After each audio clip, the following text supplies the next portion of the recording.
kimki siyosat bilan shug'ullanmasa, siyosat bilan shug'ullanadi. Birinchi qiladigan ishimiz shunchaki o'rnimizdan turish. Birinchi Kremlda o'zbek tilida qo'yib qo'ylaring deb, keyin gaplashamiz bu mavzuni dedi. O'qishga borsa, misol uchun korrupsiya bo'lib yotibdi.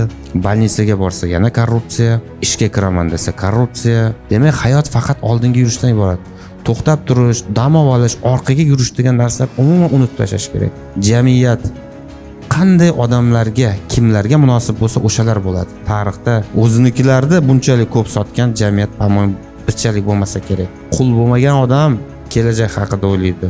Qul bo'lmagan odam atrof muhit yaxshi bo'lish kerakligi, uni farzandlari yaxshi sharoitda o'qish kerakligi, uni yashayotgan jamiyatda qonun ustuvor bo'lishi kerakligi. Bilan shunchaki latta bilan muomala qilganday muomala qilmasliklari kerakligi, bilan chetga chiqqanda ham insonday muomala qilishlari kerakligi haqida tashvishlanadi va shular ustida ishlaydi. Millat umidi. Biz bilan xalqaro inson bo'ling. Sizlar universitetlar bilan adashmasam ikkinchi marta shunaqa shunga o'xshash tadbirda qatnashyapman. O'tgan safar ham bir marta qatnashganman, lekin narigi korpusda bo'lgan edi. Hozir bu yangi bino, to'g'rimi? Bu yerda qanaqa yo'nalishda bolalar o'qiydi? Yaxshi. Hamma ixtiyoriy kelgan, hech kim majbur olib kirib qo'ymagansizlar. Xo'p, rahmat. Xo'p, shu taklif bo'ldi, demak, o'tgan hafta shunaqa savol-javob uchrashuv qilsak dedi. Men rozi bo'ldim. Xursandman. Ko'p ham meni chaqirishavermaydi oxir vaqtlari. Biz endi zararli nimalarni ham aytib beramiz. Shunga umumiy mavzu tanlashda to'g'risi men bilmadim. Qanaqa mavzu tanlash kerak. Shuning uchun o'zlariga ma'qul yo'nalish tanlab aytaveringlar dedim. Qo'ldan kelgancha harakat qilamiz. Javob berishga. Siyosat mavzusi deb qo'yilgan ekan, umumiy. Endi siyosat hamma har xil tushunadi. Uni aniq bir qolipi yo'q. Umuman siyosat haqida gaplar juda ham ko'p, ta'riflar ko'p berilgan, bilasizlar. Shulardan eng yaxshisini men sizlarga aytaman. Kimki siyosat bilan shug'ullanmasa, siyosat bilan shug'ullanadi degan gap bor. Eshitgansizlar? Yoki siyosat meni ishim emas deb unga befarqlik qilib qaraydigan odamlar o'zlari istamagan odamlar tomonidan boshqarilish bilan jazolanadi degan shunaqa gap ham bor. Ya'ni kim befarq bo'lib, umuman bu bizning ishimiz emas deb e'tiborsizlik qiladigan bo'lsa, xuddi shunaqa e'tiborsiz ularga qaraydigan odamlar ularni vaqtiga boshqaradi. Bu ham o'sha siyosatning bitta usuli desa ham bo'ladi. Shuning uchun imkon doirasida o'zi istamagan odamlar tomonidan boshqarilishni kimki xohlamasa, u albatta qiziqish kerak va bu qiziqishning eng kattasi bu befarq bo'lmaslik. Har bir davrda, har bir jarayonda ham nimaiki ko'ngilsiz biz uchun narsalar bo'lgan bo'lsa, bizni katta yo'qotishlarimizga sabab nimaiki bo'lgan bo'lsa, bu befarqlik bilan bog'liq bo'lgan. Tarix davomida mag'lubiyatlarimiz ham tub mohiyatida jamiyatda befarqligi. Buni biz mustamlakaga aylangan o'lka sifatida ham boshimizdan o'tkazganmiz. Qatag'on yillarda ham o'tkazganmiz. Shu ziyolilarimizni qirilib ketishida ham boshimizdan kechirganmiz va hozirgi kunda ham buni asoratlari qolgan. Ya'ni bunaqa ishlar hali ham to'xtamagan va jamiyatda umumiy odamlarning mag'lubiyati ularning befarqligi bilan bog'liq. Afsus, bu kasallik hali ham bizni bezovta qilib kelyapti. Shuning uchun biz ham aytadiganimiz shu. Birinchi qiladigan ishimiz shunchaki o'rnimizdan turish. Nimandir o'zgartirmoqchi bo'lsak, to'g'ri tomonga. Yotgan, o'tirgan odamdan, qimillamagan odamdan hech qanday foyda bo'lmaydi. U faqat sasiydi. Eshitgansizlar, qimillamagan narsa sasiydi deydi. Agar suvni ham oqizmasa, suv ham to'xtab qolsa, u ayniydi, sasiydi. U harakatda bo'lsa, u toza turadi. Shuning uchun bu o'sha tabiatda o'zi hamma tomonlama bizga harakat qilish kerakligini, befarq bo'lmaslikni o'rgatadi. Faqat bizni o'zimizda dangasalik yo qo'rqoqlik bor.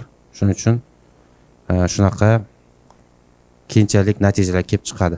Xo'p, endi bugungi kun nuqtai nazaridan qarasak ham o'ziga xos bizda ham siyosiy islohotlar ketyapti. Siyosiy yo'nalishda islohotlar kamroq bo'lsa ham, biz buni islohot deb qabul qilamiz. Iqtisodiy yo'nalishda ham ketyapti islohot, ijtimoiy va hokazo. Lekin bir narsa aniqki, bizda bitta 5 ta tamoyilimiz bor, ilgari eshitganmisizlar? Birinchi prezident davrida ko'p qaytarilardi. Endi sizlar balki bilmassizlar, bilmasanglar aytib qo'ymoqchiman. 5 ta bozor iqtisodiga o'tish tamoyili bo'lar edi. Bosqich o'tish, kuchli ijtimoiy siyosat, qonun konstitutsiyaning ustuvorligi va shularning ichida bor ediki, iqtisodiyotning siyosatdan ustunligi degan tamoyil bor edi. Bu nima degani? Iqtisodiy manfaat haqida gap ketganda siyosat yo'l beradi. Siyosat chekinadi agar iqtisodiy manfaat bo'lsa degan ma'noda bu aytilgan. Lekin amalda unaqa emas. Bu shunchaki tamoyil bo'lib qolaverdi, ishlamay. Endi biz undan keyin yangi yana bir ikkita tamoyillar qabul qilyapmiz, strategiyalar qabul qilyapmiz, lekin shu tamoyil bir vaqtlar bo'lgan. Bu bitta birinchi prezidentni o'ylab topgan tamoyil emas edi. Bu olimlar tomonidan, o'sha davrni ziyolilari tomonidan ham qisman tan olingan, O'zbekistonni taraqqiyot yo'lini belgilovchi tamoyillardan bir sifatida tan olingan. Va o'ylaymanki, bu tamoyil bugun ham aktual, ya'ni dolzarbligini yo'qotmagan. Iqtisod ustun bo'lishi kerak haqiqatdan biz uchun. Balki 50 yildan keyin unaqa bo'lmas, lekin hozir shunday bo'lishi kerak. Lekin amalda unaqa emas. Xo'p, iqtisodiy manfaatlardan kelib chiqqan holda siyosat shunga qarab to'g'rilanishi kerak. Lekin bizda sal boshqacha ketyapti. Siyosiy yo'nalish deymizmi yo kimnidir topshirig'i deymizmi, iqtisodiy zarar keltirsa ham shuni ketidan qo'yaveramiz. Buni oddiy misol aytishim mumkin. Quyosh panellari haqida eshitdinglar? Qancha tadbirkorlarni uzib tashashdi elektridan. Nima uchun? Shu quyosh paneli qo'ysin deb. Lekin uzib tashagan tadbirkor qancha zarar ko'ryapti? Qancha ish o'rinlari yo'qotyapti, u qancha soliq to'lashdan mahrum bo'lyapti. Byudjet yo'qotishga uchrayapti, lekin iqtisodiy manfaat ustun emasdi amalda. Yo'q, bu siyosat, sen siyosatga qarshi chiqma degan ma'noda baribir bu ishlar qilindi. Ya'ni amalda shu tamoyil ishlamayapti. Nima uchun? Chunki hammamiz befarqmiz. Umumiy befarqlik kasali bor. Xo'p, bitta ikkita tadbirkor yonadi, kuyadi, harakat qiladi. Alal oqibat ko'pchilik befarq bo'lganligi sababli uni o'zini xalqib qo'ya qolishadi. Xullas bu qisqacha bugungi endi men mavzudan kelib chiqib sizlarga bermoqchi bo'lgan ma'lumotim edi. Sizlar bu gaplarga qo'shilmasliginglar mumkin, bu fikrlarga. Men bugun yana sizlarning savolinglarga ham javob berishga harakat qilaman. Esinglarda bo'lsin. Meni aytayotgan gaplarim, sizlarga berayotgan javobim bu absolyut haqiqat to'g'ri degani emas. Bu faqat meni nuqtai nazarim. Tushundinglarmi? Unga qo'shilmasliginglar ham mumkin. Istasangiz qo'shiling, lekin bu meni fikrim. Sizniki ham shunaqa bo'lishi shart degani emas. Tushundingizmi? Hammani o'zining siyosati bor. Meni siyosatim shunaqa. Istang qo'shiling, istang qo'shilmang. Lekin men sizni umuman menga farqi yo'q demaganingizdan xursandman. Qo'shilmasangiz ham pozitsiyangiz bo'lsa, bu bizning yutug'imiz. Shundan xursandman. Sizni fikringiz menga yoqmasligi mumkin, lekin ana shu erkin fikr bildirish huquqingizni ta'minlash uchun jonimni ham berishga tayyorman deb aytgan bir g'arb katta siyosatchilaridan biri, rahbarlaridan biri. Xuddi shunday. Tushundingizmi? O'sha siyosat shuni ustida qurilishi kerak-da. Meni fikrim bu. Shuning uchun qo'shiling, qo'shilmang, lekin buni meni nuqtai nazarim deb bugun qabul qilinglar. Maylimi? Men bu hukumat nomidan ham, vazirlik nomidan ham, o'zim ishlayotgan o'sha tashkilot nomidan ham gapirmayapman. Tushundingizmi? Faqat o'zimni familiya otimdan kelib chiqib, bir inson sifatida, mana shu yurtda fuqaro sifatida aytyapman. Xo'p, shu endi yaxshisi gap ko'paytirmaylik. Men sizlarni nima qiziqtiradi? Men bilmayman. Shuning uchun yaxshisi o'zingizlar qiziqqan narsa haqida so'ranglar. Men javob berishga harakat qilaman. Maylimi? Davaychi o'tdik. Savol-javob qilaveraylik. Yaqinda Aleksandr Lavrov O'zbekistonda algi Motam saroyini haykalini oldida rus tili ko'rmaganligi bo'yicha gapirganda, O'zbekistonda birorta organizatsiya unga qarshi javob bergani yo'q Rossiya Federatsiyasiga. Undan oldin Aleksandr Lukashenko ham O'zbekiston haqida gapirgan gaplariga O'zbekistonda birorta odam yoki tashkilot unga qarshi javob bermagan. Bunga sabab nima deb o'ylaysiz? Rahmat savol uchun. Xo'p, Aleksandr Lukashenko nima deganini men bilmayman. Belarus prezidenti u ko'p gapiradi. Qaysi birini aytyapsiz, men bilmayman to'g'risi. Lekin Lavrov boshlanishdan oldingi nima degan? Ukraina bilan urush boshlanishdan oldingi gapirgan gaplar bor edi. O'zbekiston bir kichik davlat, u ham Rossiyani deyarli bir qismiga o'xshagan gaplar. Shunga gapirganmidi? Tarmoqlar kuzatish kerak, hech kim javob bermadi degan gap absolyut to'g'ri emas.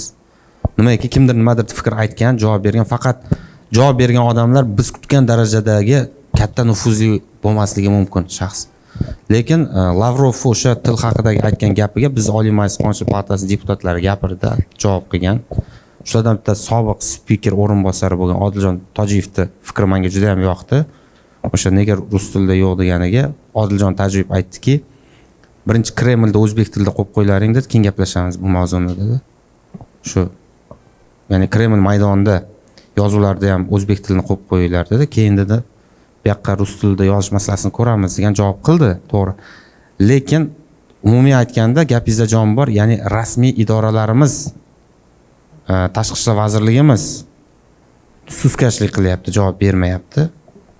Bu jur'atsizlik bilan bog'liq deb o'ylayman.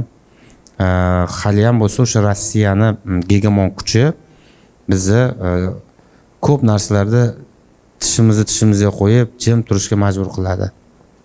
Qo'pol aytganda juda qo'rqamiz. Meni fikrim shu. Endi alohida shaxslar, faollar gapirishi mumkin, gap yo'q. Lekin aynan davlat pozitsiyasi nuqtai nazaridan qiyin. Masalan, 2022-yili, o'sha yil edi, Rossiya Ukrainaga kirib kelgan vaqtlar edi, adashmasam. Rossiya LNR va DNR degan, ya'ni Lugansk Xalq Respublikasi va Donetsk Xalq Respublikasini o'zini tarkibidagi hudud deb e'lon qilgan edi. U Rossiya, Ukraina hududi. O'sha vaqtdagi tashqi ishlar vazirimiz Abdulaziz Kamilov Senatda bo'lgan majlisda O'zbekiston buni tan olmaydi degan gapni aytgan. Ya'ni uni Rossiya tarkibida sifatida tan olmaydi O'zbekiston. Uni Ukrainani hudud deb hisoblaydi degan pozitsiyani bildirgan. Shuni o'zi juda katta effekt bergan edi masalan. Kutilmaganda butun jahonga chiqib ketdi shu. Keyin negadir Abdulaziz Kamilov ishdan olindi-da. Shunisi bor. Shu g'alati shu ishlar. Keyin boshqa ishga qo'yildi, to'g'ri, lekin vazir emasdi u kishi. Yaxshi siyosat. Nima yana savol bor? Assalomu alaykum ustoz, xush kelibsiz. Savolim shundan iboratki, bugungi kunda yoshlar orasida chet elga ketish istagi ortib bormoqda. Xoh u o'qish bo'yicha bo'lsin yoki ish bo'yicha. Sizningcha bu imkoniyat izlashmi yoki vatanga ishonchsizlik? Davlat va jamiyat bu holatga qanday munosabatda bo'lishi kerak? Javob uchun oldindan rahmat. Umuman yoshlarda chetga chiqish kelishi, chiqaman deb yashash bu normal holat aslida. Lekin doimiy ravishda men bosh olib chiqib ketaman, bu yoqqa qaytib kelmayman degan kayfiyat bilan chiqsa, bu fojia. Men ko'p gaplashaman yoshlar bilan, ham haqiqatan chet tilini o'rganayotganlarni ham ko'pchilik bilan gaplashsangiz, chet tilini borib nimadir ilm-fan yutuqlarini o'rganib, o'sha davlatdan keyin qaytib kelib O'zbekistonda ishlayman degan niyat yo'qdi. Ko'pchilikda shu ko'chib ketaman, shu yerda yashayman, hayotim shu yerda quraman degan shunaqa xohish bor. Bu mamlakatdagi qonun ustuvorligining yo'qligi, adolat prinsiplarini buzilayotganligi, ijtimoiy tengsizlik, monopoliya va hokazo. Men buni tub mohiyatini nima deyman? Qonun va konstitutsiyadagi belgilangan qoidalarda hammaga teng so'zsiz amal qilinmayotganligi bilan bog'liq bo'lsa kerak deb o'ylayman. Uni ko'rayotgan yoshlar, biz maktablarda konstitutsiya bo'yicha tanlovlar qilamiz, o'rgan boshqa deb, lekin tashqariga chiqqandan keyin bolalar, ko'p yoshlar psixologik travma deydi-ku, psixologik xurujga uchrayapti. Qaysi ma'nodaki? O'qishga borsa, misol uchun korrupsiya bo'lib yotibdi. Больницаga borsa yana korrupsiya. Ishga kiraman desa korrupsiya. Militsiyaga bir narsaga ish tushib qolsa yana shunaqa, xullas kalom. Hayotda ko'rib yuribdi-da, bu yerda hokimning o'g'li jinoyat qilib qo'ysa ham. Abituriyentlar diqqatiga. Men Umidjon Ishmuhamedov, Millat umidi universiteti asoschisi. Sizlarga 40 soniyada nega aynan bizning universitetimizga kirishingiz haqida tushuntiramiz. Agar siz bizning talablarimizga javob bersangiz, inshaalloh 100% ish bilan ta'minlanasiz. Xalqaro dasturga a'zo bo'lganligimiz uchun 500 dan ortiq universitetlarda almashinuv dasturlarida ishtirok etishingiz mumkin. Nafaqat diplom, balki-da xalqaro SCCA, CELTA, Certiport va BTEC kabi xalqaro sertifikatlarni olish imkoniyatiga ega bo'lasiz. Sizda biznes g'oya yoki startapingiz bormi?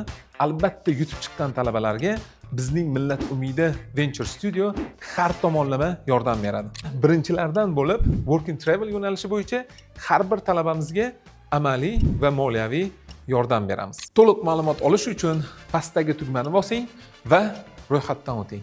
Chiqib ketyapti, oddiyroq nimani bolasi jinoyat qilib qo'ysa kechirilmayapti. Yoki nima deydi? Mana bitta qo'pol misolim bor endi, yoqmasa ham aytaman. Suriyada jang qilib yurganlarning yonida ularga yordam berib, osh-ovqatini qilib, farzand orttirayotganlar bilan bor, biz kechiryapmiz. Lekin shu yerda o'zimizni talaba qizimiz bilmasdan Telegramdan bir do'stiga bitta nashidmi nimadir yuborib qo'ysa, uni qamayapmiz. Albatta bunaqa narsalar ko'rgandan keyin yoshlar balki ishonmas, balki qo'rquv bo'lar. Men bilmayman nima. Har xil endi o'zini individual fikri bor. Lekin bu yomon. Ishonchim komil, biz qonunlarga qancha ko'proq qaytsak, qancha qiyin bo'lsa ham qonun yo'lida yursak va ijtimoiy tenglik, adolat prinsiplarini amalda ko'proq ko'rsatsak, yoshlarda chetga chiqish maqsadlari ham o'zgarishni boshlaydi. Ana fikrim. Xo'p, bunga qo'shilmasligingiz mumkin. Shu. Xo'p, gender tenglik qilaylik, bu yoqda bolalar ham savol bersin. Assalomu alaykum ustoz. Aha. Savolim shundan iboratki, siyosat yo'liga qanday qo'shilgansiz va nima sabab bo'lgan? Va deputatlikka qo'shilish uchun qanaqa etaplari bor? Siyosatga qanday qo'shilganman? Siyosat yo'liga. Yo'q, endi men deputatlikka qanday kelganligim balki shundan boshlasam to'g'ridir. Siyosatga qachondir kirganman degan narsani ayta olmayman, lekin fakt shu, men shu litseyda o'qib yurgan vaqtlarimda shu 9-10 sinflardan boshlab maqolalar yozar edim, fikrlarimni aytar edim, gazetalarga chiqarishni boshlar edim o'sha vaqtlardan. Balki shunda kirib kelgandirman agar kirish eshigi desa. Lekin deputat bo'lganim bu 2014-yilda oxirida saylanganman. U payt 27 yoshda edim, Oliy Majlisga. Umuman birinchi marta deputatlikka nomzodimni 2009-yilda qo'yganman, 22 yoshimda. Tumanga qo'yganman u paytda. O'sha payt saylanganman, bir haftadan keyin saylanmay qo'yganman. Shunaqa ham bo'lib turishardi xullas.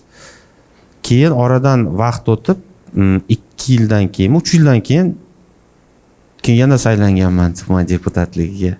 U paytda bo'shab qolgan o'ringa o'zlari aytishgan. Bo'l deb. Xo'p deb keyin saylanganmiz. Xo'p. Va 2014-yilda, demak, Oliy Majlis Qonunchilik palatasiga birinchi marta saylanganman. Uni etaplarini bilmadim men, to'g'risi. O'tiravering, biror maktab yo'q. Mana shu yo'ldan yursang, mana bu yerda o'qisang, deputat bo'lasan, yo senator bo'lasan, yo vazir bo'lasan degan unaqa yo'q.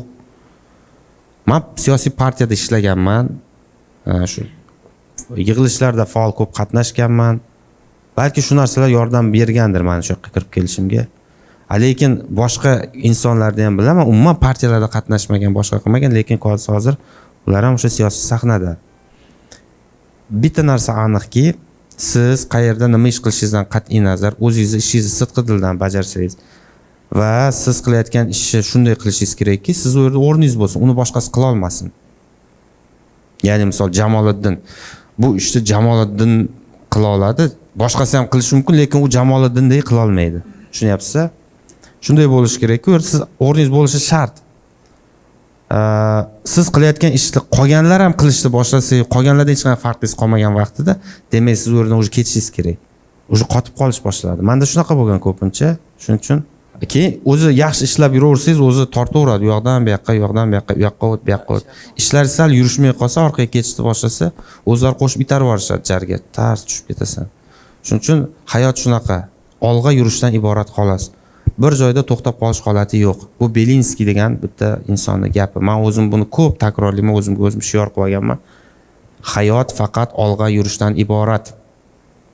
To'xtab qolish holati yo'q. Bu nima degani bu? Siz faqat olg'a harakat qilasiz, yuraverasiz. Kurash bilan, harakat bilan ketaverasiz. Ozgina yarim yo'lga kelganda, sal charchadim, biroz to'xtab olay, keyin yana davom ettiraman desangiz adashasiz. Ozgina to'xtab turaman shu joyda desangiz, u yerda to'xtab turayotgan bo'lmaysiz. Siz orqaga ketishni boshlagan bo'lasiz. Tushundingiz-a? Mana shunaqa uzun chiziq bo'lsa, o'rtasiga zoldir qo'yib qo'ying, yo u yoqqa yo bu yoqqa yuradi. O'rta qotib turmaydi. Doim balans bo'ladi. Yo u zoldir orqaga ketadi, yo oldinga ketadi. Demak, hayot faqat oldinga yurishdan iborat. to'xtab turish, dam olish, orqaga yurish degan narsalar umuman unutib tashlash kerak. To'xtab dam olishga jon uzilganda yetadi o'zi. 5 ni dam oladi. Ungacha faqat oldinga. Tushundingizmi? Shu yuraverasiz va sizni bu mehnat harakatlar albatta muvaffaqiyatga yetaklayveradi. Kuchingizga kuch qo'shiladi, o'zingiz kutmagan odamlaringiz chiqadi, sizni juda ham katta nimalarga taklif qilishni boshlaydi. Sinishni boshladingizmi? Uni singanligingizni ko'rsatib qo'ysiz, bildirib qo'ysiz, tamom. Yoningizda qo'llovchi deb o'ylaganlaringizni birga qo'shib sindirib yuborishadi. Shuning uchun hech qachon qiynalsangiz ham singaningizni ko'rsatmang, hech qachon sinmang. Faqat olg'a yuraverasiz. Shu sizni natijaga olib boradi. Men endi ilm fanga siyosat qattiq e'tibor qaratadi, boshqa degan narsalarni yaxshi tushunmayman, lekin bir narsaki, ilm fan mustaqil bo'lgan joyda, siyosat unga aralashmagan joyda taraqqiy etadi, bu aniq. Agar ilm fanni siyosat quroliga aylantirib olsak, u shunchaki propaganda, ya'ni targ'ibot vositasiga aylanadi va u befoyda matohga aylanib qoladi. Masalan, siyosatga qarab yurish kerak emas-da. Amir Temurni kuch haqiqatdadir degan fikrni eshitganmisizlar? Amir Temurni kuch adolatdadir degan gapini-chi? O'zi qaysi biri to'g'ri? Shuni yaxshilab o'rganinglar.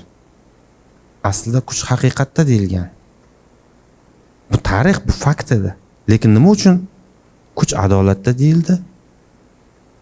Chunki bitta insonga, bir vaqtlar rahbar bo'lgan insonga haqiqat degan so'z yoqmas edi.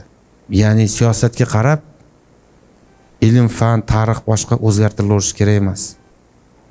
Endi siz aytayotgan o'sha G'arb, Yevropa mamlakatlarida siyosatga kim keladi?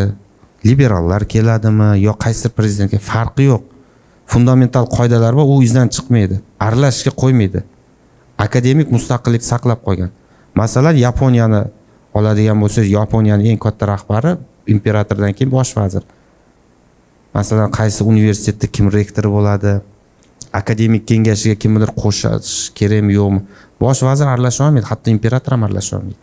Bizda nima bo'ldi? Bitta qizimiz Sirdaryo suv omboridan suv toshib ketganda, men ilmiy ish qilib qo'ygan edim, afsuski men lekin uni yoqlashga ulgurmay suvda oqib ketdi dedi. Prezident aytdi, "Bo'ldi, sen yoqlading" dedi o'zi. Yoqlading hisob biz qabul qilamiz dedi. Bu prezident bag'rikenglik nuqtai nazaridan aytdi buni, to'g'ri. Gap yo'q. Ana ruh bo'lsin degan ma'noda aytdi. Lekin yonida turgan maslahatchilar uni amalda keyinchalik amalga oshirish bar to'g'rilash kerak edi. Qancha tadqiqotchilar keyin afsus qildi. Nega bizniki ham oqib ketmagan ekan-a? Biz ham dissertatsiyamiz yoqlanib ketgan bo'larmidi deb. Kimdir prezidentni oldida, kimdir rahbarni oldida chiqib gapira olganligi uchun yoki unga fikrini yetkaza olganligi uchun uni ilmiy darajasi oshib ketish kerak emas. Uni tagida mehnat, uni fundamental o'zining qoidalari bor. O'sha G'arb bilan farqli tomonlarimiz shunda deb o'ylayman. Tushunyapsizmi? Ya'ni nima bo'lishidan qat'iy nazar, ilm, fan, akademik mustaqillik o'zining yo'lida ketadi, siyosat o'zining yo'lida ketaveradi. Lekin siyosatchilarni vazifasi ilmni oldiga to'siq qo'ymaslik bo'lishi kerak. Sen yomon ko'rsang ham o'zingni kuchga kelgan vaqtingda yomon ana psixologik yoshlikdagi travmalaring bo'lsa, qanaqadir ana tibbiyotchilarni, yana xirurglarni ko'rsang qo'rqib ketadigan bo'lsang, aynan tibbiyot sohasi shu yo'nalishdagi yangiliklarga sen to'sqinlik qilishing kerak emas. Umuman tushundingiz-a, prinsip shu. Ya'ni ilm fanni rivojlanishga to'siq qo'yma. Mayli. Siyosat nuqtai nazaridan, umumiy insoniyatning taraqqiyoti va tabiatning qonunlari nuqtai nazaridan ayrim qonundan kelib chiqib cheklovlar bo'lishi mumkindir. Masalan, odamlarni klonlashtirishga qarshi qonun qabul qilish mumkindir. Masalan, Rossiya adashmasam qabul qilgan. Biz hali uni qilmadik, lekin bizga vaqt soati kelib bo'ladi. Yoki sun'iy odam yaratish masalasida taqiq qo'yilishi kerakdir. Masalan, ilm fan ekan deb insonni tabiiy kelib chiqishiga xalaqit qiladigan va keyinchalik boshqa ijtimoiy muammolar kelib chiqaradigan, tubanlikka olib boradigan ishlar qilish kerak emasdi. Yoki insonni xohishiga qarshi uni ustida ilmiy eksperiment o'tkazish mumkin emasligini taqiqlab qo'yish. Tushunyapsiz? Bu umumiy fundamental qoidalar bor va bu qoidalar qonun bilan tasdiqlangan. qaysi siyosatchi xohlagani uchun emas, umumiy xalq xohish irodasidan kelib chiqib. Yo'q, yaratib o'zi yo'li bor o'zi. Prosta shu yo'liga to'sqinlik qilmasin bo'ldi. Lekin umumiy qabul qilingan qonunlar o'shandan chiqib ketmasin. Siyosat ilm fanni rivojlanishi yo'lida biror bir alohida shaxs guruhlarida ta'sirga tushib qolish kerak emas. Tushunyapsiz? Kimdir xohlaganligi uchun bo'lish kerak emas. Xohish, intilish umumiy jamiyat, insoniyat manfaati nuqtai nazaridan qaralishi kerak. Umum jamiyatda endi ilm fan faqat taraqqiyotga olib borishi mumkin. Endi biz tarixda ko'rganmizda, masalan, atom bombasini yomon yo'lda ham ishlatish mumkin-da. Lekin buni o'sha olimlar o'ylab topgan vaqtida uni. Aslida uni nima uchun o'ylab topgandi? Shaharlarda odamlarni vayron qilib o'ldirish uchun emas, uni insoniyatni taraqqiyoti yo'lida ishlatish uchun o'ylab topgandi. Lekin siyosatchilar buni shaharlarda Yaponiyani Nagasaki, Hiroshima kabi shaharlarda vayron qilish va kuchini ko'rsatib qo'yish yo'lida ham foydalandi. Masalan, G'arb ham zo'r emas o'zi bu borada, to'g'risini aytganda. Ular ham chotki foydalanadi. Ilm fan yutuqlari mamlakatlardan o'zini yo'rig'ida. Lekin davlat siyosiy nuqtai nazardan mamlakat xavfsizligi boshqasidan kelib chiqqan holda kuchini oshirish nuqtai nazaridan ayrim sohalarda ilm egalariga buyurtma berib turish mumkin. Mana bu yo'nalishda bizlarga yangiliklar qilib beringlar, shunga anaqa qilinglar boshqa. Lekin aytyapman, aslo to'siq kerak emas. To'sish. Shu. Endi men yomon tarafga desam nima o'zgaradi? Hammamiz befarq bo'lsak, ko'pchilik. Xo'p, yaxshi tarafga desam nima? Bizni xitoyliklar bosib ketdi, ko'p joyimiz egallab olyapti deilgan gaplar bo'ldi. To'g'ri. Shu yurtni fuqaro sifatida meni ham xavotirga soladi bu narsalar. Millat genofondini saqlab qolish, o'zlikni saqlab qolish nuqtai nazaridan ertaga kelajagimiz nima bo'ladi degan narsa meni ham xavotirga soladi. Lekin bular ko'payib ketdi rosa, joylarimiz, bozorda tochkalarimiz egallab olyapti deb aytayotgan odamlar xitoylik kelib joyini 2 barobar qimmat narxga pul beraman, sot desa, ma deb sotib yuboryapti-da. Agar odamlarning o'zida ichki stержень darajasida mustahkam qadriyat bo'lmasa, pozitsiya bo'lmasa, boshqa bo'lmasa, siz bilan bizni Xitoy masalasida aytayotgan gapimiz hech qanaqa na foyda, na zarari. Qiziq emas. Men bitta narsani aytmoqchiman. Jamiyat qanday odamlarga, kimlarga munosib bo'lsa, o'shalar bo'ladi atrofimizda. Biz qanday insonlarga munosibmiz? Bu Xitoyliklar keladimi, nemislar keladimi, farqi yo'q, kim bo'lishidan qat'iy nazar. Demak, biz loyiqmizki, ular shu yerga kirib kelyapti. O'zimiz shunga loyiq. Yoki mas'ul lavozimda o'tirgan mansabdorlar bo'ladimi? Demak, jamiyat loyiqki, ana o'shanday insonlar boshqaryapti. Hammasi tabiiy ravishda ketyapti. Yana aytyapman. Qachon o'zimiz nimagadir munosib bo'lamiz, o'shanda o'zgarish bo'ladi. Xitoy masalasi hali bizda jamiyatda o'zini yakka mustahkam ichki pozitsiyasi yo'q. Siz internetga kiring, ko'ring. Odamlar pul uchun ochiqchasiga qizini ham sotib yuborayotganlar bor, qo'pol aytganda erga berib yuboryapti. Ko'rib turibsiz-ku buni. Kiring, nimada YouTube'da ko'rdim. Sovchilarmi degan bitta katta kanal, guruh bor ekan, ichi to'la 98% xitoylik erkaklar o'zini reklama qilib qo'ygan. Uylanaman, uy olib beraman, shuncha pulim bor, boshqa. Biznikilar shunga tegyapti masalan. Ota-ona ham bir xillarga farqi yo'q, beryapti shuni. Qadriyat mustahkam bo'lmaguncha foydasi yo'q-da bu masalalarga gapirganimizga. Afsus, meni ham xavotirga soladi. Shu, lekin borimiz shu. Shuning uchun demak biz o'zimizni o'nglab olish kerak, o'zimizni isloh qilish kerak. Bitta men shuni qilganim bilan, bitta men amma deb shunga befarqlik qilsam, nima bo'pti, qolganlar zato uni qilmas degan fikr bo'lsa, bu yolg'on, xom xayol.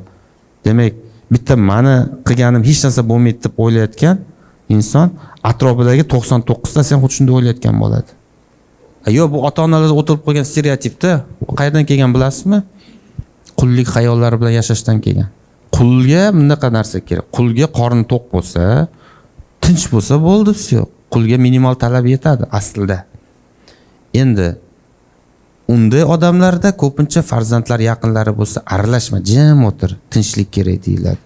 Demak, shuni kimki aytayotgan, kimki qilayotgan bo'lsa, demak, o'ylangki, u qanaqa odam? Bizni qanchamiz shunday prinsip bilan yashaymiz o'z jamiyatda. Shundan kelib chiqib fikr qilaverish kerak. Так что bola bo'lganligi uchun jim o'tir, aralashma deyotgani yo'q. Gap faqat bolalikda. Ertaga u yosh katta bo'lsa ham shu gapni aytaveradi ota-ona, farqi yo'q. Chunki u shunday tarbiya topgan, o'zi shunaqa. Bunday o'ylashiga qo'rquv instinkti sabab bo'lgan. Chunki bu jamiyat uzoq yillar erkin fikrli, to'g'ri yo'lga boshlayman degan insonlarni o'zlari sotgan, o'zlari ottirgan, o'zlari surgun qildirgan, o'zlarini orasidan chiqib qilgan. Oramizda biz, men endi hozir bu yerda yo'q-ku, endi umuman aytganda tarixda o'zinikilarda bunchalik ko'p sotgan jamiyat po-moyim birchalik bo'lmasa kerak. Endi ulardan oqlayapmiz, tan olib, u noto'g'ri bo'lgan deb. Bu ishlar hali ham davom etyapti. Hozir qamalayotganlarikini ham 20, 30, 50 yildan keyin o'sha paytlar noto'g'ri bo'lgan deb oqlanmasligiga hozir kafolat yo'q. Hozir ham bir-birimizni sotib yotibmiz. Ya'ni bunaqa bu meni o'ylayman shunaqa qullik, o'y xayollar, instinktga o'xshagan narsa shu bilan yashash oqibatida aytiladi. Va bu o'sha jamiyat oldida ochiqcha bular o'zimiz sotib jismonan yo'q qilingandan keyin qo'rquv olib kelgan. Qo'rqadi, uni yagona maqsadi nimadir bo'lsa ham yashash kerak, bo'ldi. Qulog'i tinch, qorni to'q bo'lsa bo'ldi. Tushundingizmi? Qul bo'lmagan odam kelajak haqida o'ylaydi. Qul bo'lmagan odam atrof, muhit yaxshi bo'lish kerakligi, uni farzandlari yaxshi sharoitda o'qish kerakligi, uni yashayotgan jamiyatida qonun ustuvor bo'lishi kerakligi. Bilan shunchaki latta bilan muomala qilgandek muomala qilmasliklari kerakligi, bilan chetga chiqqanda ham insonday muomala qilishlari kerakligi haqida tashvishlanadi va shular ustida ishlaydi. Buning uchun inson qul bo'lmaslik kerak. Qullik xayollardan qutulish kerak. Keyingi bosqich shu masalalar bilan o'ylaydi. Endi shundan kelib chiqib o'zingiz taxminan fikr qiling. Qanchamiz shunday yashayapmiz? Xo'p, kimda yana savol bor? Mana savol. Endi ko'payib ketdinglarda, mayli. Bu yoqqa berik keyin sizlarga. Assalomu alaykum ustoz. Men Teshaboyev Lazbey, Diplomatiya universiteti talabasiman. Savolim siz diplomatiyadan keldingizmi bu yoqqa? Qoyilman lekin. Gap yo'q. Savolim shunday iboratki, yuqorida ozgina siyosiy partiyalar haqida mavzu ketdi. Hozirda biz yoshdagi talabalar yoki insonlar o'zi uchun yuqori nuqtalarni belgilab qo'ygan yoshlar hozirda O'zbekistondagi 5 ta siyosiy partiyadan qaysi biriga qo'shilib o'sha yerda o'z faoliyatini olib borsa, o'zi istagan yuqori nuqtalarga erishishi osonroq kechadi yoki o'sha belgilagan maqsadiga erishishga ko'proq foydali bo'ladi. Shu haqda sizni xolisona fikringizni bilmoqchi edim. Rahmat. Buni farqi yo'q, xolasa buni partiyaga a'zo bo'lib qilsin, xolasa a'zo bo'lmay qilsin. Uni o'tiravering, uni aniq mezoni yo'q, qaysidir. Men sizga taklifim, siz o'sha mavjud 5 ta siyosiy partiyaning hammasini dasturi bilan tanishib chiqing. Tanishib chiqqanmisiz? Siz o'zingizni qaysidir safda ko'rdingizmi o'shani? Ko'rdingizmi? Bo'ldi, demak o'sha yo'nalishda ketdi. O'sha qaysilardir safida ko'rgan bo'lsangiz, o'sha orqali o'shanga a'zo bo'ling, tadbirlarda qatnashing. Bilasizmi, insonlar asli g'oya uchun hatto jon berishganda. Shunday kuchli g'oya bo'lsa-ki, siz unga qat'iy turib va ertaga sizni yoningizdagi maslakdoshlaringiz ham o'sha g'oya uchun qattiq turadigan bo'lish kerak-da. Lekin men bizni partiyalarda bilaman, bu partiyadan bu safar deputat bo'lgan, keyingi safar chiqib boshqa partiyadan deputat bo'lgan, uchinchisida chiqib boshqasida mashaq yuraveradiganlar ham bor. Siyosiy beqarorlik. Sababi nima desangiz, bir-biriga o'xshashda bularning g'oyasi deb qo'yadi. Balki shunaqadir. Men endi umumiy savolingizga aytadigan bo'lsak, qaysidir nuqtaga yetib borish uchun albatta 5 ta partiyaning birortasiga a'zo bo'lish shart degan narsa yo'q. Xohlang a'zo bo'lib chiqing, xohlang chiqmang. Muhimi siz o'zingizni salohiyatingiz qanday ekanligini yaxshi bilib oling va o'zingizni bilimingizni, salohiyatingizni oshirishga harakat qiling. Agar siz yaxshi kadr bo'ladigan bo'lsangiz farqi yo'q. Kerakli joyda bo'lsa o'zi o'tiraverasiz, chiqib olasiz. Unga aynan partiya yo'l qilib beradi degani emas. O'zingiz ustingizda ishlayvering, bilimingizni oshiring. Partiya vosita bo'lib qoladi xolos, chiqadigan joyingizga. Ba'zi o'zlari bilmay qoladi. Ma'lum bir yo'lga chiqishda qaysidir partiyaga o'tib qo'yganini. insonni o'sha kuchi, salohiyat, bilimi ko'p narsani hal qiladi. Endi men o'zimiz sharoitdan kelib chiqib aytyapman. Lekin siz qaysi partiyada o'zingizni ko'rgan bo'lsangiz, bu yaxshi. O'shalarning safidan harakat qiling mayli. Ilgari faqat bitta taraf bo'lgan. Hozir ikkita taraf bo'lyapti. Bu yangi avlod yetishib chiqayotganligini bildiradi-da. Endi keksa avlod yoki o'sha ilgarigi yoki rus ta'sirini o'sha hali ham kuchida bo'lganlar bor. Ularni ham to'g'ri qabul qilish kerak. Chunki ular uzoq yillar shunaqa yashagan muhitda va sekin-asta bo'layotgan o'zgarishlarga ular qabul qila olmayapti. Ayrimlari imperialistik kayfiyat bilan yashayotganlar ham bor. Bular bizga qaram, bizda til ustuvor bo'lish kerak deb. Lekin biz unday emas. Biz endi bugun bizlarga teng munosabat qilinglar. Biz sizni davlatingizda o'zimizni tili davlat tili darajasida bo'lsin demayapmiz-ku yoki shunaqa talab qilmayapmiz-ku. Nega bizdan talab qilyapti? Tengmasmizmi degan masalani qo'yyapti. Men tenglik nuqtai nazaridan normal, yaxshi qabul qilamanki, ya'ni davlat tilida muloqot bo'lishi kerak, rasmiy so'zlashuv, ish yuritishda, xizmat ko'rsatishda farqi yo'q, xususiy sektormi boshqami. Hamma tilda undan tashqari tillar bor endi xalq bir O'zbekiston ko'p millatli marhamat o'zini o'zaro muloqotlarida gaplashaversin. O'zini ichki misol uchun markazlar bor bizda ham o'sha til bo'yicha markaz. Ular o'zini ichki ishlarini qilaversin. Lekin davlat bilan munosabatga kirishda, umumiy fuqarolarga xizmat ko'rsatish bilan shug'ullanishda davlat tili bo'lishi kerak. Bu nimadan kelib chiqdi? Bu mavzu yaqinda shu bitta aktivist degan bloger yigitimiz shu restorangami, bir joyda kafegami borganida unga o'zbek tilida emas, rus tilida xizmat ko'rsatishgan ekan. O'zimizda o'zbek qizlar adashmasam. U keyin shuni g'ashiga tekkan, nimaga menga bunday qilyapsan deb. Mavzu shundan ko'tarildi. Va aktivist aytayotgan holat bitta joyda emas, juda ko'p joylarda bor. Shundan kelib chiqdiki, ayrimlar haligi shunaqa dunyoqarash bilan bizda o'sha yashaydiki, o'zbek tilida shart emas bunaqa narsalar degan. O'zi ba'zida hayron qoladi, qanday qilib 89-yilda davlat tili to'g'risida qonun qabul qilindi deb. Lekin qabul qilindi. Biz bugun Millat umidi universitetidamiz. Qani ketdik. Hozirda universitetda 1800 dan ortiq talaba tahsil olishar ekan. Ular nega aynan Millat umidi universitetini tanlashganini hozir 60 soniyada birgalikda ko'rib chiqamiz. Universitet o'ziga xalqaro fuqaro, xalqaro kadrlarni yetishtirib chiqarishni maqsad qilgan. Shuning uchun ularga quyidagi imkoniyatlar yaratilgan. Birinchi o'quv yilidan boshlab talabalar 100% gacha grantlarga ega bo'lishi mumkin. Faqatgina diplom emas, balki maxsus xalqaro sertifikatlarni ham olishi mumkin. 500 dan ortiq universitetlar bilan xalqaro almashinuv dasturlarida ishtirok etish imkoniyati. Work and Travel dasturida qatnashish uchun amaliy va moliyaviy yordam olish. 100% ish bilan ta'minlash, albatta buning uchun alohida talablar mavjud. Talabalarning biznes g'oyalari va startaplarni moliyalashtirish. Muvaffaqiyatli insonlar bilan bepul master klasslarda qatnashish. Eng qizig'i, bu imkoniyatlar faqatgina kunduzgi ta'lim uchun emas, bu imkoniyatlardan kechki va sirtqi ta'lim talabalari ham foydalanishlari mumkin. Xalqaro bozorda ham eng qiymatli kadrga aylanishni xohlasangiz, Millat umidi universiteti eng to'g'ri tanlov. To'liq ma'lumot uchun quyidagi tugmani bosib ro'yxatdan o'tishingiz mumkin. Va yaqingacha bilasizmi, biz hatto qonunlarda ham o'sha qabul qilishda dastlab rus tilida ko'rib chiqib, qabul qilib, keyin o'zbekchaga tarjima qilib qabul qilardik. Hozir yaxshi u endi o'zbek tilida dastlab ko'rilyapti.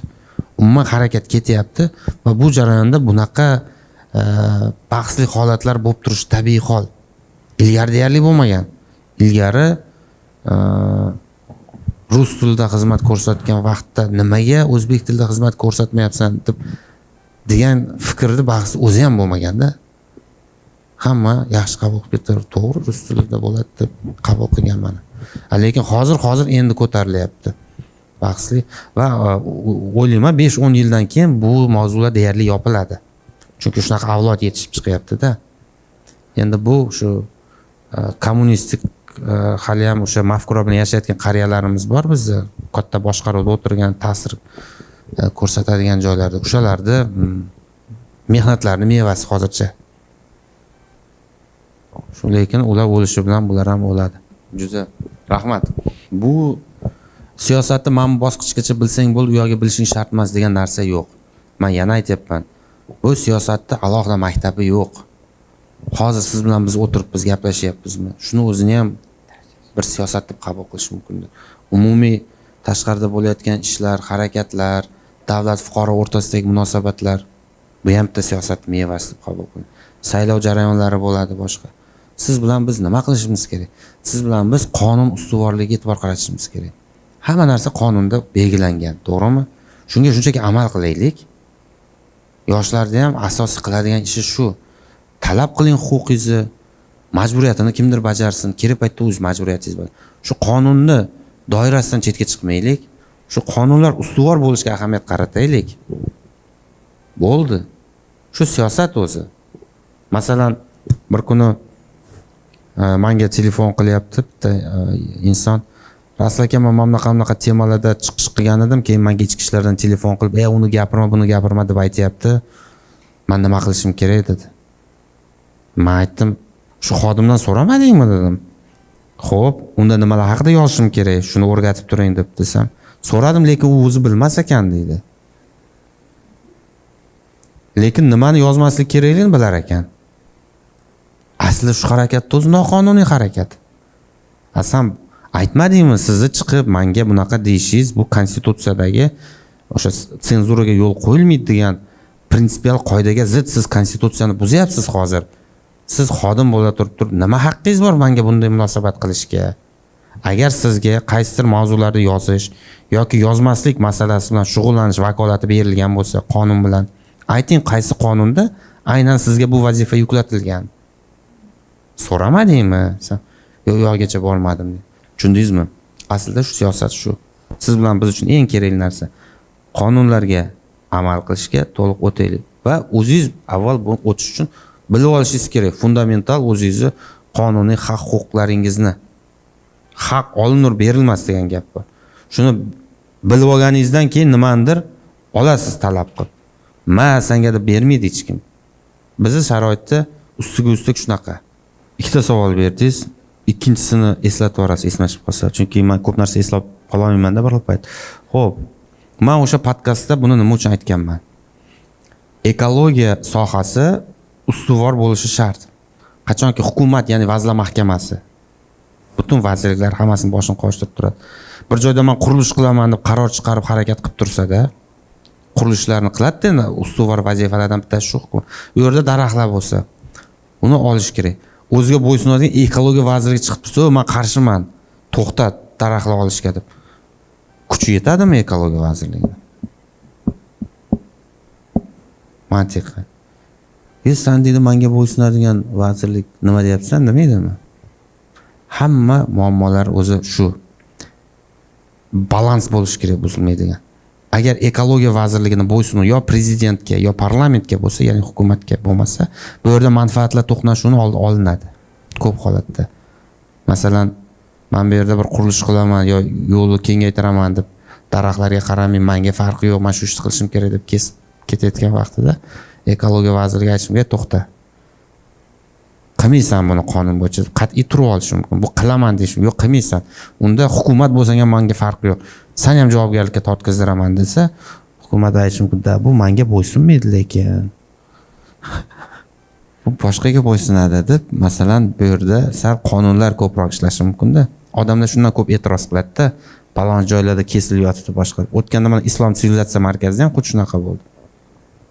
Hukumat ishlar qilyapti shu yerda nimalardir. Daraxtlar bor, qonun bo'yicha mumkin emas uni kesish, lekin kuch imkoniyat yetmaydi. Chunki nima deysiz? Bunday qarasa qonunda kafolatlar bor, lekin bo'ysunuv nuqtai nazaridan baribir bu yerda balans yo'q. Shuning uchun men taklif sifatida aytganmanki, kelajakda balki ekologiya vazirligi bo'ysunuvi boshqa tomonga olib berilsa, o'shanda mustaqilroq yana ham ishlagan bo'lardi deb shu masalada aytganman. Endi kompensatsiyani daraxt kesishda agar to'lanadi, juda katta summa emas. Agar noqonuniy ruxsatsiz kesib qo'ysa yo ko'chirib qo'ysa, ko'proq bo'ladi. Uni oshirilgan koeffitsient bilan to'laydi. U byudjetga tushadi va byudjetdan keyin bir qismi vazirlikda o'sha ekologiya fondi bor. Shunga tushadi. Shunaqa. Bir inson bir-biriga baribir o'xshamaydi. Balki siz faolroq odamlar deb, meni faol deb o'ylab, shunaqa deyotgan bo'lsangiz kerak, to'g'rimi? Nima qilish kerak? Bilasizmi, sizda qanday orzu maqsadlar bor men bilmadim. Men qonun ustuvor bo'lgan fuqarolik jamiyati shakllangan, atrofda hamma bir-biriga nisbatan teng munosabat bo'ladigan, poraxo'rlik yo'q, inson o'zini salohiyati, mehnatini orqasidan mansabga erishadigan, sudlari mustaqil bo'lgan, odamlar militsiyani ko'rsa qo'rqib qochib ketmasdan aksincha unga hurmat bilan qaraydigan, bu bizni himoyachimiz deb qaraydigan. Masalan, bolalar institutga kirish uchun pora bermaydigan, o'zini bilimidan kelib chiqib kiradigan va hokazo. Shunaqa jamiyat bo'lishini xohlayman-da. Endi siz bilmadim qanaqa maqsadlar bilan. Ana o'shani xohlaganim uchun men befarq bo'lmasligim kerak degan shunaqa harakat, xohish bor. Uning uchun ana shunday jamiyat xohlayotgan bo'lsam, men uni qurishim kerak o'zim qo'lim bilan. Meni qo'limdan kelmaydi deb chetda o'tirishim kerak emas. Menga uni hech kim birov osmondan tushib qurib bermaydi yo chetdan kelib qilib bermaydi uni hech kim. O'zimiz qilamiz uni. Men shunaqa jamiyatda yashashni xohladimmi? Xo'p, unda o'zim qo'lim bilan shuni yasay, quray. Qanchadir men shunga harakat qilay. Bu yog'i natijani vaqt ko'rsatadi. Lekin men shu yo'ldaman. Chumoli rivoyatni eshitgansizlar-a? Bitta rivoyat gapirib beraman sizlarga.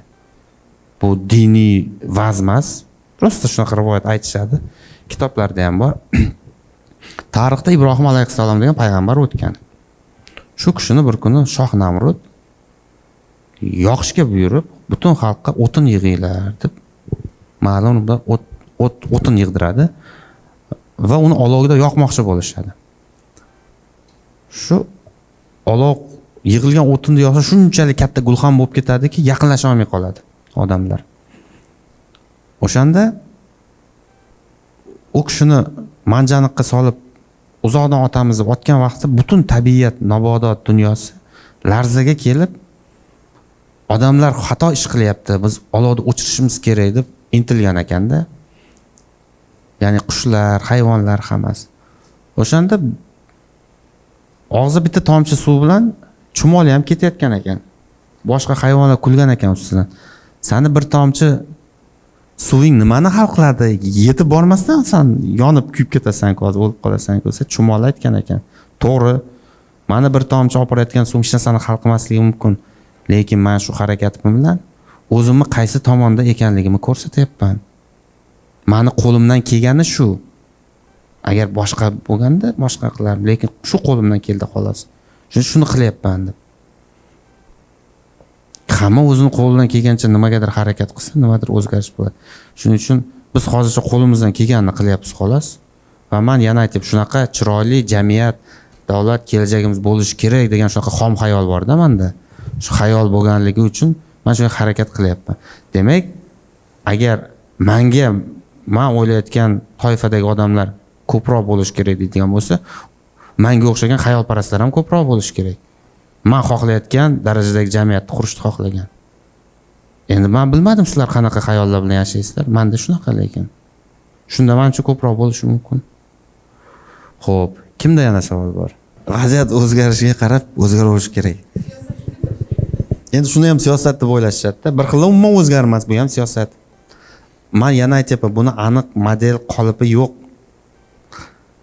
Har kim har xil tushunadi. Bu vosita, tushunyapsizmi? Bu bir ta'rif bera oladigan narsa emas-da bu siyosat. Men bilmayman. Mana masalan, diktatura bo'lgan jamiyatlarda qo'rquv, yakka shaxsi hukmronligi shu kabi mezonlarga asoslanadi. U ham siyosat, uni siyosati. Demokratik qadriyatlar asosida yashaydigan jamiyatlarda qonun ustuvorligi, saylov erkinligi, shaxs manfaatlarini har narsadan ustunligi va hokazo shunga asoslanadi. U ham siyosat. Bu masalaga qaysi rakursdan qarashga bog'liq. Tushunyapsizmi? Buni shunaqa. Nafaqat Rossiyani, sobiq Sovet ittifoqi tizimi yaratib berilgan o'sha qolipda hali ham ta'sirdan chiqib ketmaganmiz. O'zingiz o'ylang. Bitta bir usullar bilan yashab kelgansiz. Uzoq 70 yilmi, 100 yilmi. Endi siz bo'ldi, endi men mustaqilman deb boshqa yo'lga o'tyapsiz, lekin o'sha sharoitda shakllangan qolip, mezon, ulardan birdan voz kechib olmaysiz-ku. Masalan, o'sha paytda yaratilgan ovqatlar, mevalar va hokazo deydigan bo'lsa, birdan hammasidan voz kechdim men deb turib, boshqa ikkinchi variant yo'q-ku, men deb tayyor berib turgan. Biz undan sekin-sekin kechyapmiz. Ya'ni muqobillarini topib. Ta'limda ham masalan, sobiq ittifoq davrida xususiy ta'lim bo'lmagan. ana xususiy ta'lim kirib kelyapti bosqich. Hop, sog'liqni saqlash tizimida unda ham kerak bo'lsa xususiylashtirish jarayoni ketyapti. Yana nima? Bog'chalarda ham bunaqa ishlar.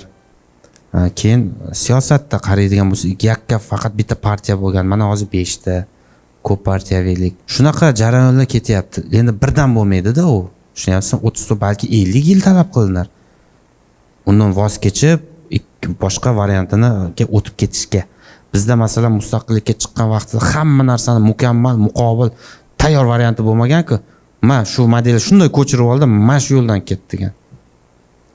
O'zi shundoq ham mustaqillikka erishgan vaqtida ko'p joylardan kesilib qolib, hamma mamlakatlar mustaqil o'zini ish yuritishni boshlagandan keyin bizning zavod, fabrikalarimiz ko'p to'xtab qolgan. Chunki bog'langan edi bir-biriga. Masalan, bitta material ishlab chiqarish uchun xom ashyosi, misol paxtasi O'zbekistonda yetishtirilsa, uni kalavasi Rossiyaning Ivanovosida tayyorlangan. Bo'yoq ishlari boshqa mamlakatda. Mana shu bir-biriga chuvalashtirib tashlangan bo'lgan. Uni sekin-sekin mana tiklab mustaqil qilib, sekin harakat qilib kelinyapti boshma-bosh. Uni birdan ilojisi yo'q edi. Ta'lim yo'nalishi ham xuddi shunaqa. Bizda ta'lim berishi boshqa uslubi bo'lmagan-ku. O'sha sobiq Sovet ittifoqi davrida yaratilgan tizim 11 yillik ta'lim yo 9 yillik. Biz shuni bilardik-ku. Va mustaqillikka erishgan vaqtida bizni boshqarish, bizni odamlarimiz ham o'sha SSSR davrida yashagan odamlar edi-ku. Shular bilan bitta qadam bu yoqqa o'tdik. Hop, u kallalar bilan boshqa qanaqa yangilik yarata olamiz? Shu yo'ldan ketishga majburdik. Faqat yildan yilga asta-asta yangiliklar kiritib boryapmiz va mana hozirgi bosqichda qanaqadir bitta yangi avlod deyarli shakllandi. Ya'ni SSSRda kommunistik g'oyalari bilan miyasi sug'orilmagan mana yangi avlod shakllanib boryapti. Lekin hali ular boshqaruvda kam. Muhim lavozimlarda islohotlar qilish kerak bo'lgan muhim eng harakatchan bo'g'inlarda hali hozircha kam ular. Lekin vaqt soati bilan keladi. Hamma shuncha birdan o'tib ketib bo'lmaydi bunaqa.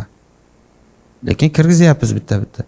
Asorati ham juda yomon bo'ladi. Mana Qirg'iziston sakrab ko'ramiz deb bir harakat qilgan. Bitta sakrab o'tib ketamiz deb qanaqa talofat ko'rdi. Ko'p narsada. Uni iqtisodchilar yaxshi bilishadi.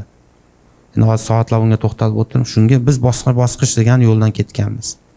Faqat to'g'ri, odamlar talabi tez o'zgaryapti. Ular tezroq natija bo'lishini xohlaydi. Shu talabga mos emas, ishlarimiz sekinroq.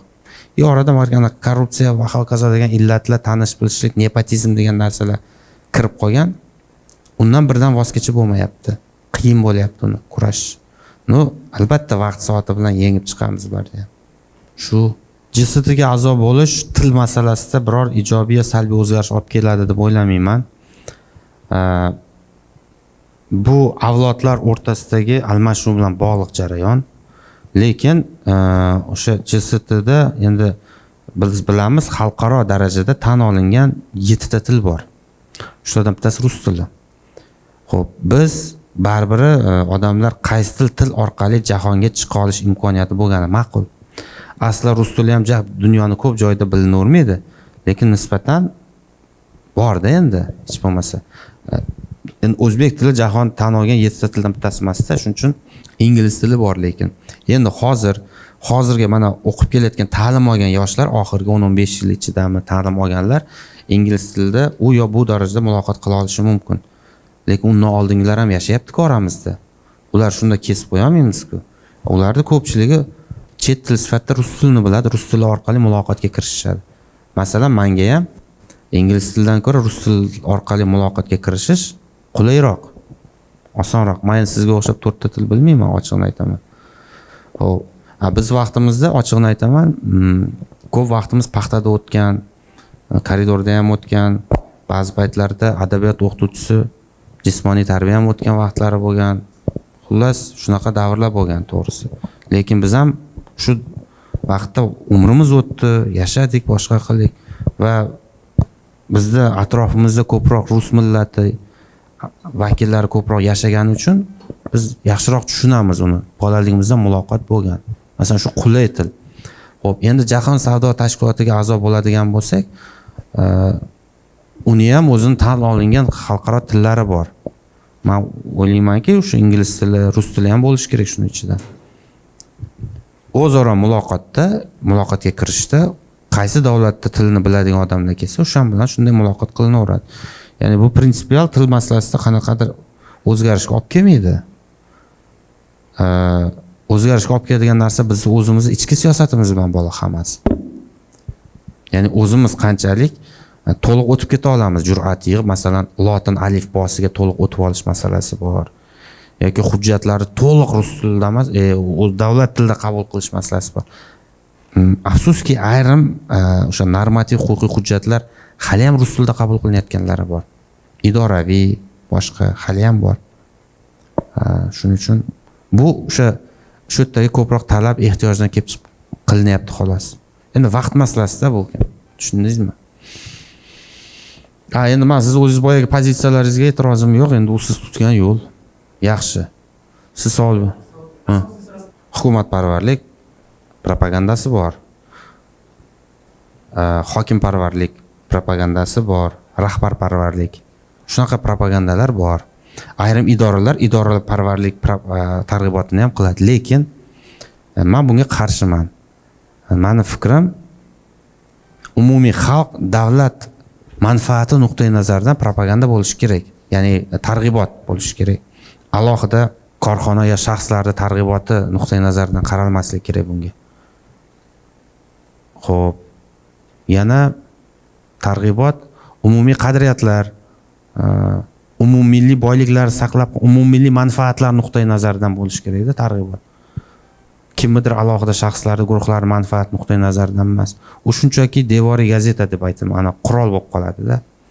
Bizni o'sha nimalarimizda juda ham ko'p gazetalar ichida ayniqsa o'zi juda qiziq holat. Masalan, davlat idora tashkilotlariga huquq berilgan, o'zlarining huzurida ommaviy axborot vositasi ta'sis qilish. Yana o'tda ishlaganlar jurnalist hisoblanadi.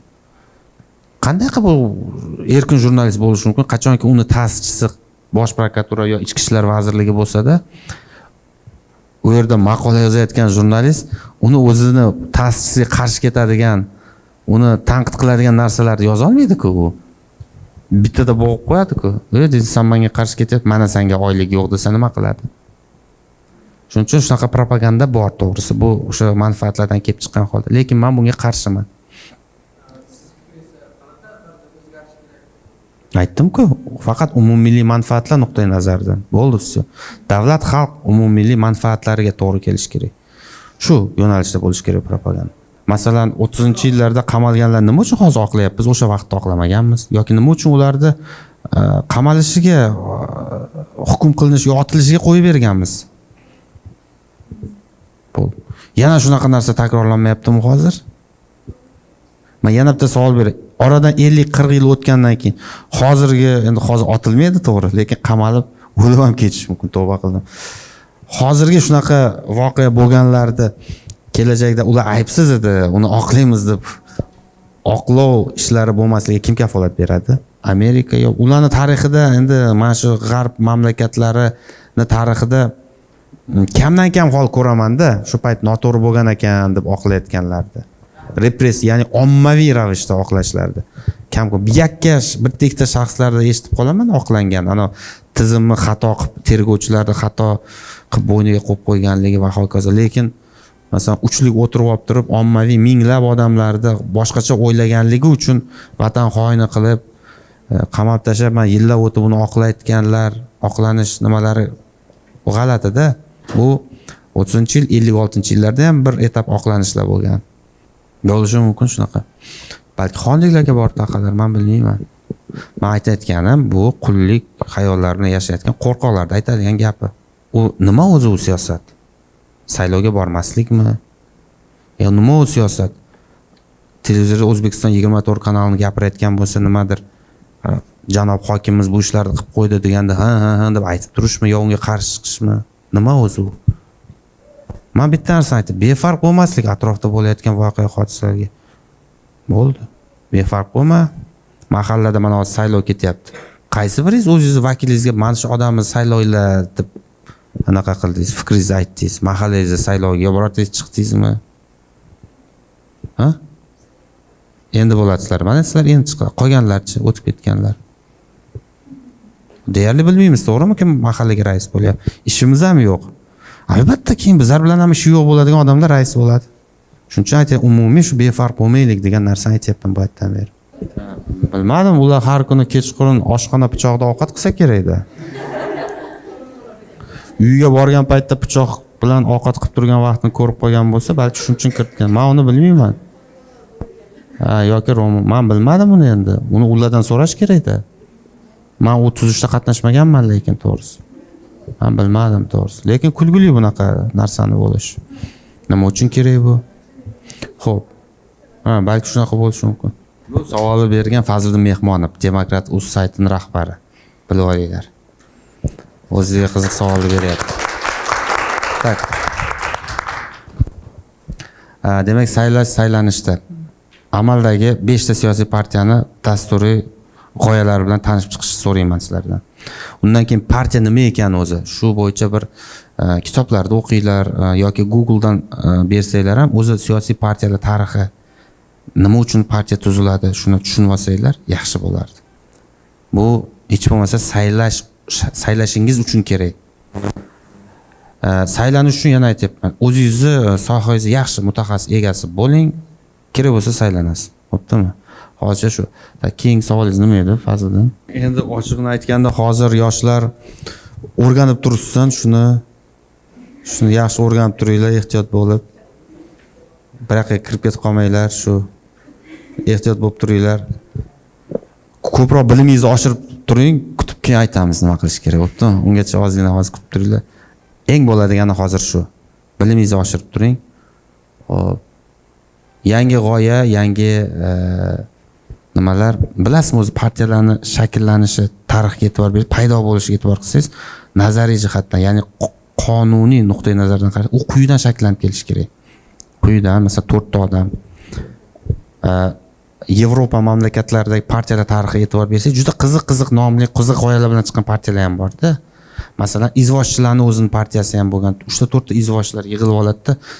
Cho'ta bizni huquqlarimizni yaxshi himoya qilishmayapti. Ko'chada, trotuarlarda bizga yaxshi yo'l bermayapti.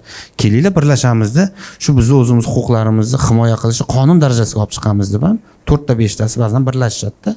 Biz partiyamizni e'lon qiladi, bo'ldi, partiya tan olinadi.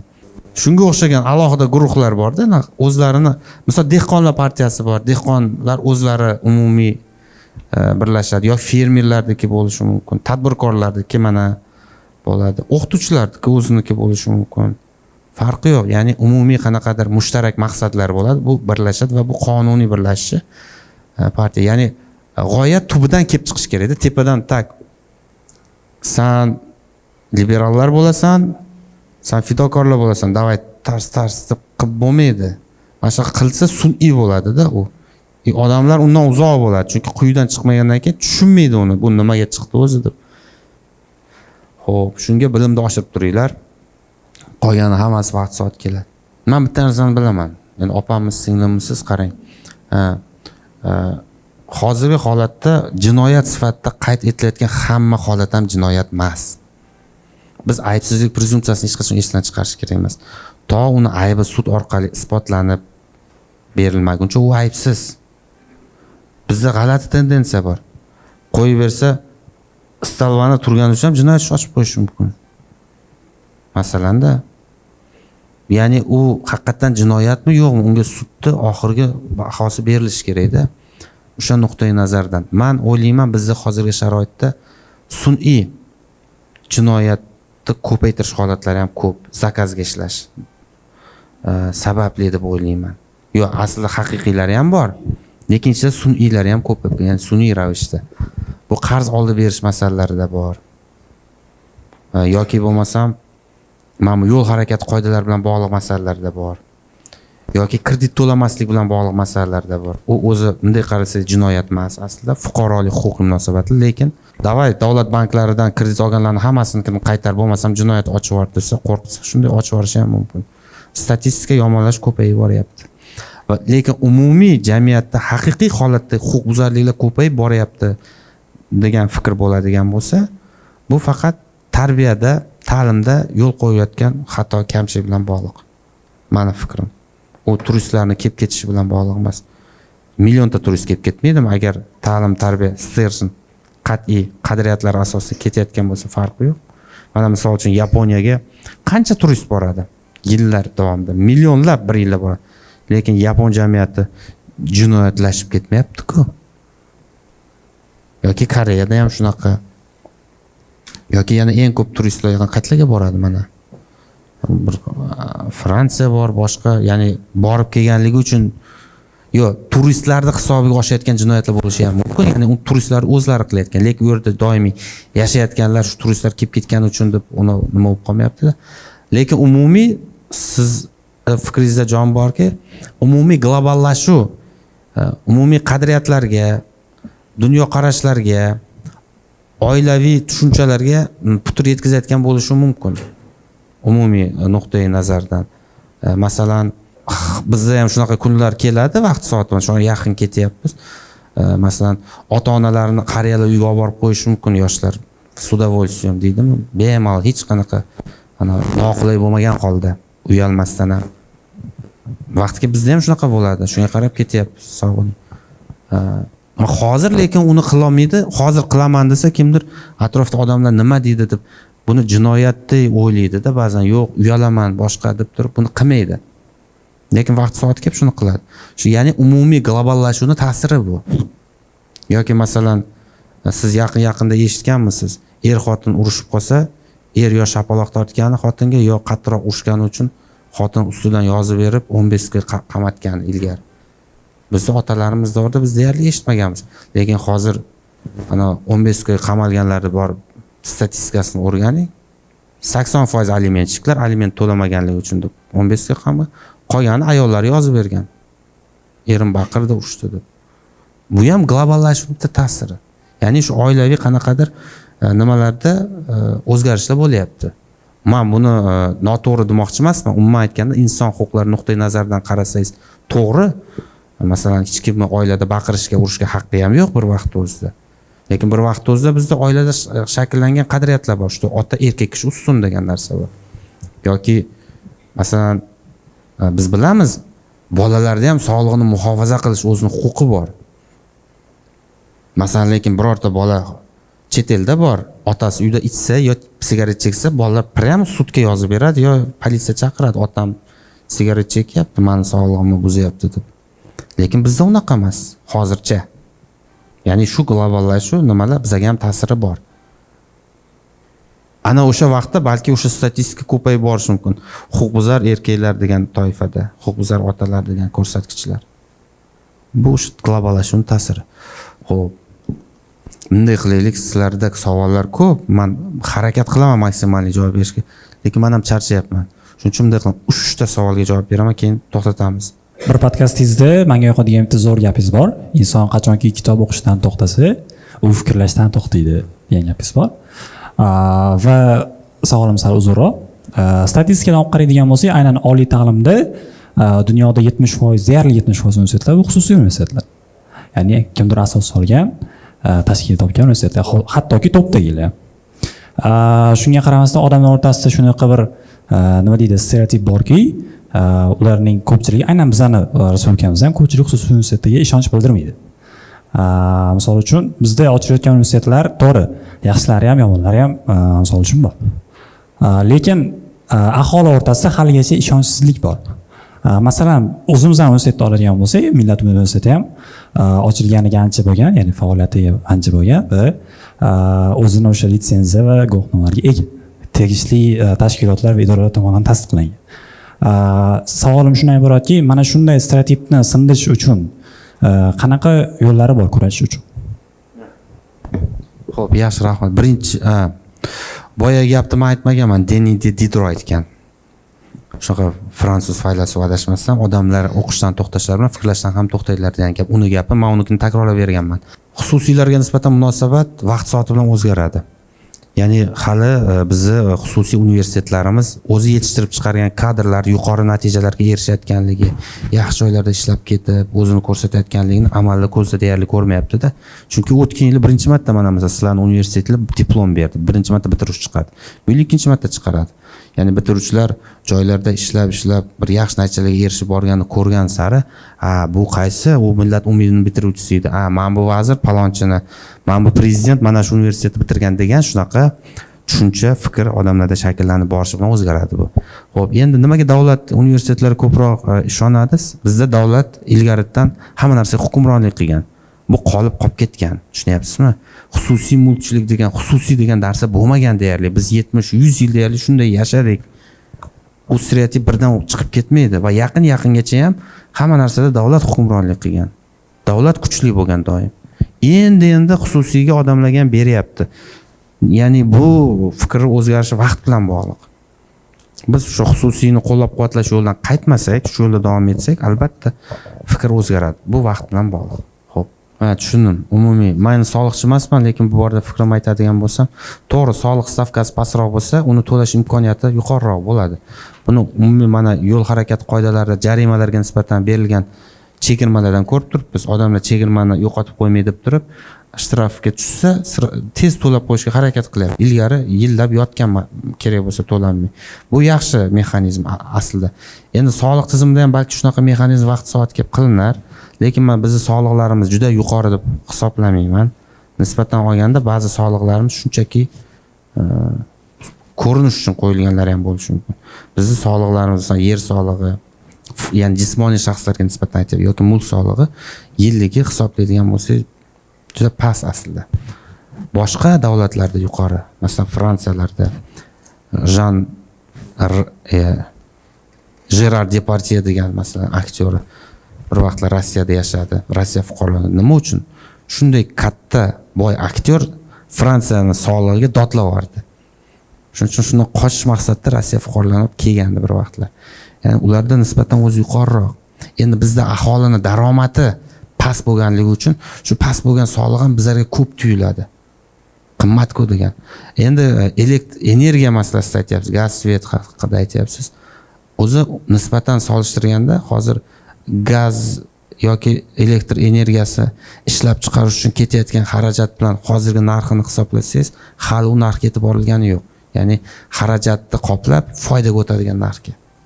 Masalan, 1 kilovat, men misol tariqasida aytyapman, 1 kilovat elektr energiyani masalan ishlab chiqarishga 1000 so'm pul sarflanadigan bo'lsa, biz uni hozir 800 mi, qancha 700 mi, qanchadan sotyapmiz. Hali ham unga yetganimiz yo'q-da, masalan. Bizda ko'proq gaz yoqish hisobidan eski an'anaviy usullarda energiya chiqariladi. To'g'ri, nisbatan hozircha past va shu boisdan uzoq yillar davomida bu davlat subsidiyasida o'tirganligi uchun, ya'ni davlat ortiqcha qoplolmagan qismini o'zining byudjetdan qoplab bergan. Fuqarolarga arzonroq bo'lsin deb. Shu boisdan ham O'zbekistonga deyarli xorijdan chet ellik investorlar kelmagan, shu sohaga pul tikib energiya ishlab chiqarish bilan shug'ullanan va aholiga sotib foyda qilaman degan qiziquvchilar bo'lmagan, O'zbekistonga kirmagan. Nimagaki ishlab chiqarish narxi sotish narxidan ko'ra qimmatroq. Kam narxga sotasan, men zarar bilan ishlayman-ku deb qiziqmagan. Mana endi kirib keldi bir qator Masdar degan yana Power, Aqua Powermi shunga o'xshagan. Mana hozir quyosh energiyasidan, shamoldan ham foydalangan holda energiya chiqarishga harakat qilyapti. Bu yanada qimmat tan narx. To energiya hosil bo'lguncha. Ertaga uni shu narxda ustiga qo'yib sotish kerak. Unda sotaman desa aholi yana narxlar oshdi deb qabul qiladi. Shuning uchun buni bosqichma-bosqich qilyapti. To'g'ri tushunasiz. Bizlarda daromadimiz yuqori bo'lmaganligi sababidan oshayotgan narxlar og'ir deb tuyulyapti. Tushunyapsizmi? Lekin umumiy hali ham biz o'sha bosqichga chiqqanimiz yo'q hali. Ertaga ko'proq tadbirkorlar shu sohaga chetdan pul tikadi. Ishlab chiqarishga qiziq. To'g'ri, energiya narxi qimmat bo'ladi, lekin barqaror bo'ladi. Ya'ni o'chmaydigan svet bo'lishi mumkin, lekin u qimmatroq bo'ladi. Shunga o'xshash. Ya'ni biz ham shu yo'ldan ketishga majbur bo'lyapmiz. Chunki byudjetning katta qismi ketgan zararni qoplash uchun kompensatsiya qilib berilardi-da. Endi hozir biz byudjetda o'sha zarar qismini endi u yoqqa qoplamasak, ya'ni odamlar sotib olayotgan narx, tan narx va foydani qoplashga boshlasa, biz byudjetdan bu yoqqa endi zarar qoplashga pul ajratmaymiz-da, o'sha pulni endi biz boshqa sohalarga ishlatishimiz mumkin. Ta'limga, sog'liqni saqlash, yo'l qilish va hokazo. Faqat shunday bo'lsa, yeb ketilmasa pul odamlarni shu qo'rqitadi. Jamoat nazorati mana shu yerda kerak odamlarga. Xo'p, narxni oshirding, sifat yaxshi bo'ladi deding, bo'ldimi sifat yo'qmi? Shuni nazorat qilish kerak. Xo'p, davlatdan subsidiya ilgari har yili mesela 500 milliard bunga zarar uchun qoplab berarding byudjetdan. Bu yil endi qoplamayapsiz. O'sha pul qoldi misol uchun deb aytaydi mana. Shu pulni endi nimaga ishlatyapsan? Odamlar shuni so'rash kerak-da. Nega men haligacha ko'cham yaxshilanmadi degandek. Tushundingizmi? Ya'ni bundan keyin ham narxlar oshishi mumkin energiya sohasida. Bu o'sha bozor qoidalarining talabi da og'ir, lekin biz shu yoqqa o'tmasak boshqa ilojimiz yo'q. Bo'lmasam bir oyda 20 kun o'chadigan svet bo'ladi bizda, lekin arzon bo'ladi. Shuning uchun bizga kerak arzon lekin yo'q svet, tinimsiz o'chadigan energiya bizga kerakmi yoki sal qimmat bo'lsa ham lekin barqaror o'chmaydigan energiya kerakmi? Qaysi biri? Shunaqa tanlov qiladigan bosqichdamiz. Xo'p. Durdon yana kim bor? Uchinchi savolni o'zim bermoqchiman. Ha, o'zing? Biz ijtimoiy tarmoqlarda sizni ko'p kuzataman-da, YouTube'da ham, o'zingiz platformangizda ham, Instagramda ochiq fikr bildirib tanilgansiz-da, deputatlar orasida ham men shunaqa hisoblayman. Masalan, shu ochiq fikrlarni bildirayotgan paytingizda sizga siyosiy bosimlar bo'lmaganmi, davlat tomonidan cheklovlar yoki ogohlantirishlar shunga o'xshash? Yo'q, bo'lmagan. Prosta men davlat kanallariga chiqarishmaydi. Keyin bir-ikki marta bir joylarga olib borishgan. O'tirib qayergaligini ayta olmayman, bir ko'p suhbatlar bo'lgan. Shu men ishonamanki, vaqt soati keladi, bizni mana shunaqa faollar bo'ladimi boshqa, ya'ni insonlarni bildirgan erkin fikri uchun odamlar turib berishni boshlaydi. Nafaqat insonni o'zi uchun. Ba'zi davlatlarda ikki og'iz aytgan fikri uchun turib beradi odamlar. Bu to'g'ri, tegma degandek. Endi hozir o'sha umumiy befarqlik kasali bo'lganligi nuqtai nazaridan va men odamlarda kuchi imkoniyat qayergacha yetishini bilganim nuqtai nazaridan shunaqa narsalar aytsak, ba'zan shu o'rberga chaqirish boshqa kabi ishlar bo'lib turibdi. Agar odamlar ommaviy befarq bo'lmaganida, ularni chaqirib unday qilishga jur'at yetmagan bo'lar edi. Qila olmas edi. Qilyapti shu ishlarni, chunki qolganlar befarq.